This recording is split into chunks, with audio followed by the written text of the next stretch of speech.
नमस्कार, मैं सचिन कुमार। जैसा कि आप सभी जानते हैं 2024 लोकसभा चुनाव का बिगुल बज चुका है। हम अलग अलग क्षेत्रों में जा रहे युवाओं से बात कर रहे हैं। ऐसे ही कुछ युवा हमारे साथ हैं, उनसे बात करेंगे 2024 लोकसभा चुनाव को लेकर। आखिर उनकी क्या राय है, वे क्या 2024 चुनाव को लेकर सोचते हैं। क्या नाम है सर आपका? यश यादव नाम है मेरा। कहाँ से हैं आप? मैं हरियाणा से हूँ, गुड़गांव से। अभी आप स्टूडेंट हैं? हाँ जी, मैं स्टूडेंट हूँ। जैसे कि आप जानते हैं 2024 चुनाव को लेकर कुछ ही समय बाकी जी है। जी। तो आप क्या देख रहे हैं, क्या सोच रहे हैं?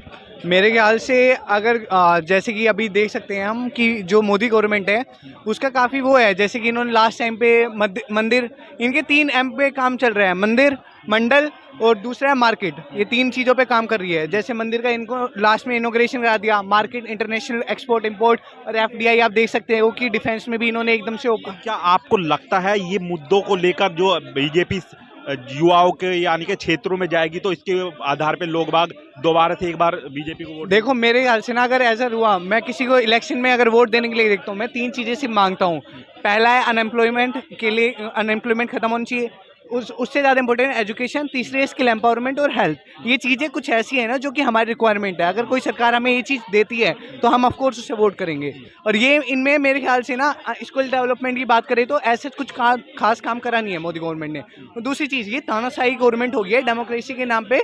बहुत मतलब डेमोक्रेसी का मजाक बन गया है। कॉन्स्टिट्यूशन है इंडिया में, अपनी जितनी कॉन्स्टिट्यूशनल बॉडीज़ और जितनी स्टैट्यूटरी बॉडीज़ है, ईडी की बात करें या और किसी चीज़ की बात करें, उनका मजाक उड़ा रखा है इन्होंने। लास्ट टाइम पे अपोजिशन को अरेस्ट करा जा रहा है, सप्रेस करा जा रहा है। कि एक हेल्दी डेमोक्रेसी का मकसद होता है कि अपोजिशन को इक्वल पार्ट दिया जाए ताकि वो हमें ऑप्शन खुले रहे। कि अभी आपने जो बात करी कि अगर मैं देखूंगा तो मैं 3 चीजें देखूंगा। अभी मैं यूपी की बात कर लेता हूँ। कुछ मेरे साथीगण उत्तर प्रदेश पुलिस का एग्जाम देकर आए थे, पेपर लीक हो गया था।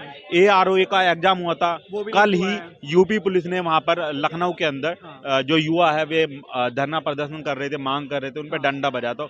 तो जो पेपर लीक की घटनाएं हैं, जो रोजगार को लेकर, इसको क्या सोचते हैं आप? मेरे ख्याल से एक युवा है ना, वो अपनी बहुत मेहनत से तैयारी करता है। किसी भी अगर एग्जाम की तैयारी कर रहा है, अपने दिन रात घर वालों से अगर बाहर रह के तैयारी कर रहा है, तो एक मतलब उसके ऊपर जिम्मेदारी है। पर आखिरी में क्या होता है, जब वो एग्जाम देने आते हैं, लास्ट टाइम पे ये लीक होता है। लीक हो क्यों रहा है? ऐसी क्या फॉल्ट्स है गवर्नमेंट के अंदर, ऐसे क्या लूप होल है जो कि गवर्नमेंट ठीक नहीं कर पा रही है? और क्या गवर्नमेंट के पास पावर नहीं है? उसके पास सबसे बेस्ट एजेंसीज है, पुलिस पावर है, एजुकेशन पावर और बाकी इतने बेस्ट ऑफिसर्स है। उसके बावजूद ये लोग जो ये लीकेज है इसको क्यों नहीं कर पा रहे? इन्होंने हमारे जो युवा है उसकी रोजगार और उसके भविष्य का मजाक उड़ा दिया है, बस और कुछ नहीं है। आप क्या सोचते हैं, क्या नाम है आपका? मेरा नाम आकाश है। जी, आपका? मेरा मानना है कि सरकार ने इन 5 सालों में काफ़ी अच्छा काम किया है। जो इनका पहला टेन्योर था 5 सालों का, उससे कंपेयर किया जाए तो बहुत अच्छा काम किया है। चाहे वो शुरू से बात की जाए 370 हटाना, या फिर उसके बाद कोविड की जैसे सिचुएशन था, इतनी बड़ी महामारी आई, यूरोपियन कंट्रीज़ में तबाही मचा दी, लेकिन इंडिया ने जिसे हैंडल किया, जैसे वैक्सीन मैत्री करी, तो इससे विश्व पटल पर हमारा एक बहुत पॉजिटिव इम्पैक्ट पड़ा इंडिया की। अब और जो G20 हमने बहुत अच्छे तरीके से होस्ट किया, जो कि दिल्ली में हुआ था कुछ महीनों पहले, उसमें हमने अफ्रीकन यूनियन को शामिल किया, जो कि बहुत बड़ा फ्यूचरिस्टिक उसको देखा जाए तो कहाँ से? लंबा सोच है। मैं रांची से हूँ। रांची, झारखंड से हैं आप? अभी मैं कुछ समय पहले दोस्तों बता देता हूँ, मैं झारखंड गया था, धनबाद पहली बार गया था मैं। तो धनबाद काफ़ी अच्छा क्षेत्र है, तो वहाँ को लेकर ही बात करते हैं। अभी झारखंड की पॉलिटिक्स एक अलग ही लेवल पे है। ईडी जो पीछे लगा रखी है, जो कि सोरेन जी वहाँ के मुख्यमंत्री थे, अभी जो चंपाई सोरेन जी को मुख्यमंत्री बनाया दोबारा से, तो उसको क्या देखते हैं? ऐसी हम दिल्ली में अभी खड़े हैं, दिल्ली में भी सेम अरविंद केजरीवाल जी बोल रहे हैं कि बीजेपी ने ईडी हमारे पीछे लगा रखी है। कल उनको नोटिस गया था 6वीं बार, वे दोबारा से वहाँ पर शामिल नहीं। तो क्या देख रहे हैं कि इस मसले में?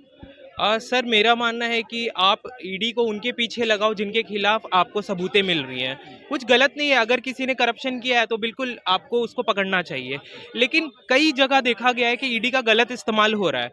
मैं उनकी खामियां छुपाऊंगा नहीं, बिल्कुल।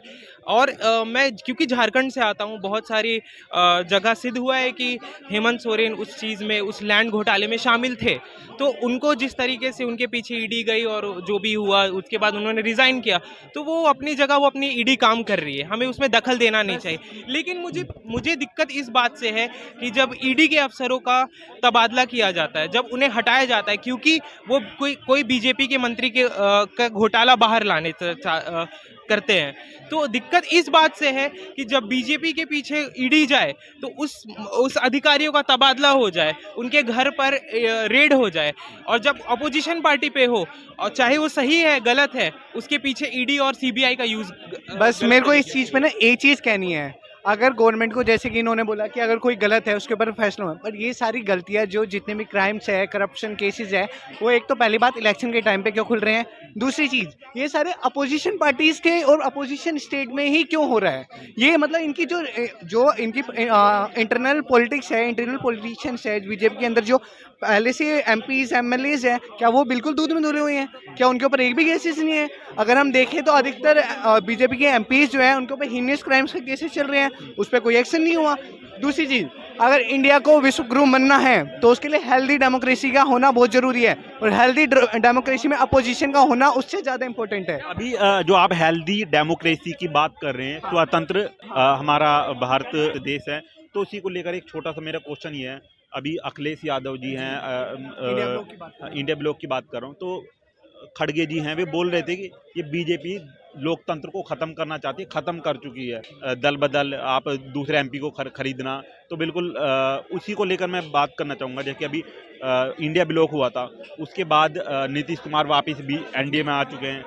आरएलडी है, आरएलडी जो कि एक पश्चिम उत्तर प्रदेश की क्षेत्रीय पार्टी, वो दोबारा से एनडीए में आ चुकी है। ठीक है, इस चीज़ में मैं बोलूँगा, जैसे कि आपने आरएलडी का एग्जांपल दिया, ये साफ साफ जैसे कि आप लोकतंत्र को बोल रहे हो कि लोकतंत्र को खतरा है, क्यों है? इन्होंने लास्ट टाइम पे इलेक्शन टाइम पे 6 जो भारत रत्न थे वो अनाउंस क्यों करें?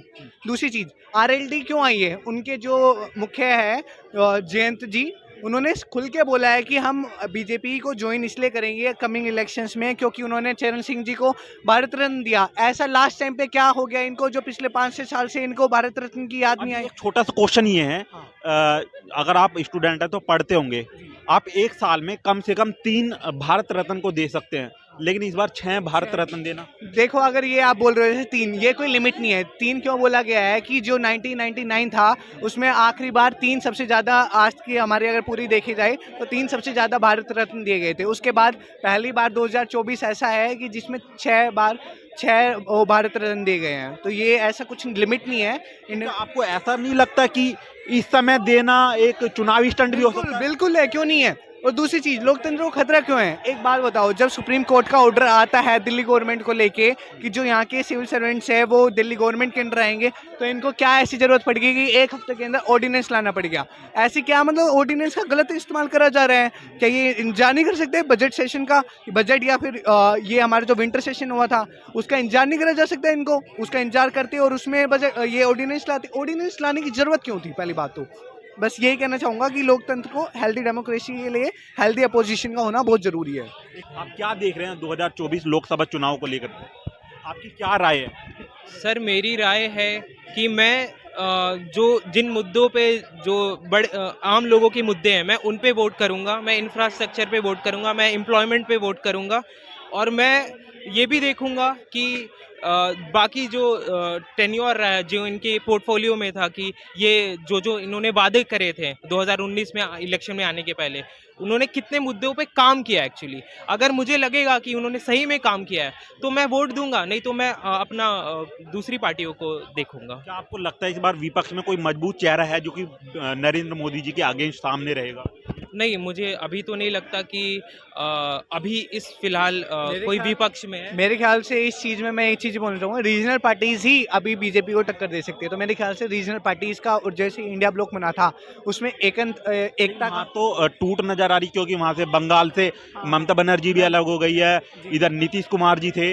अभी मैं नीतीश कुमार को लेकर बात करूँ, वहाँ पे इंडिपेंडेंटली आम आदमी पार्टी भी लड़ने का, वहाँ पर अगर जो मैं बात करूँ बिहार के अंदर तेजस्वी यादव ने कमान संभाल रखी। वहाँ पे काफ़ी जोश के साथ वे रैली भी नहीं कर रहे हैं, न्याय यात्रा निकाल रहे हैं, जन विश्वास यात्रा निकाल रहे हैं। तो क्या आपको लगता है कि ये सारी चीज़ें बीजेपी को रोक पाएंगे?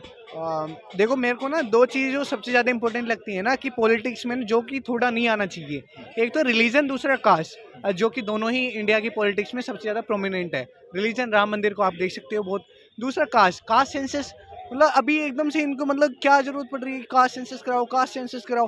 अभी जो 2021 में हमारा नेशनल पॉपुलेशन सेंसस होना था वो तो अभी तक हुआ नहीं, कास्ट सेंसस की पहले बात चल रही है। तो मेरे को जैसे आपने बोला कि क्या टक्कर दे सकते हैं, मेरे ख्याल से इस टाइम पर रीजनल पार्टीज़ का आगे आना बहुत ज़रूरी है। और मेरे ख्याल से अभी जो है राहुल गांधी जी न्याय यात्रा निकाल रहे हैं, अच्छी बात है, लेकिन आप देख रहे होंगे वे अपने रैलियों के अंदर सिर्फ दो वर्ग की बात कर रहे हैं, ओबीसी और एससी।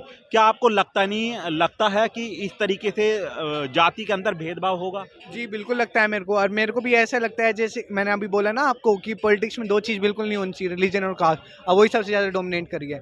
तीसरी चीज़ है कि हमारे को ना बहुत ज़रूरी है अपोजिशन हेल्दी होने, और मेरे ख्याल से अभी इंडिया में है नहीं ऐसा।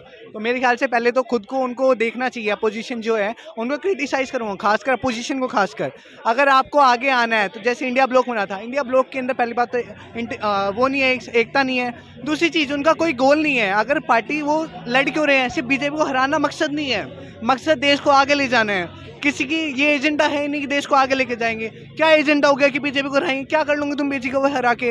हमारे जो अपोजिशन है उनका मेन एम इंडिया को आगे ले जाना होना चाहिए, बाकी सबका। इस पे ऐड करना चाहूँगा कि हमारे ऑपोजिशन के लीडर्स को सही मुद्दे उठाने चाहिए, कास्ट से ऊपर उठ करके युवाओं की बात करनी चाहिए, चाहे वो भारत जोड़ो यात्रा थी या न्याय यात्रा जो अभी राहुल गांधी निकाल रहे हैं, तो उसमें सही मुद्दों को पकड़े वो, और उसको देखते हुए वो अपनी रणनीतियाँ आगे बनाएं। धन्यवाद। तो ये थे हमारे साथ कुछ युवा जिनसे हमने बात करी 2024 लोकसभा चुनाव को लेकर। धन्यवाद।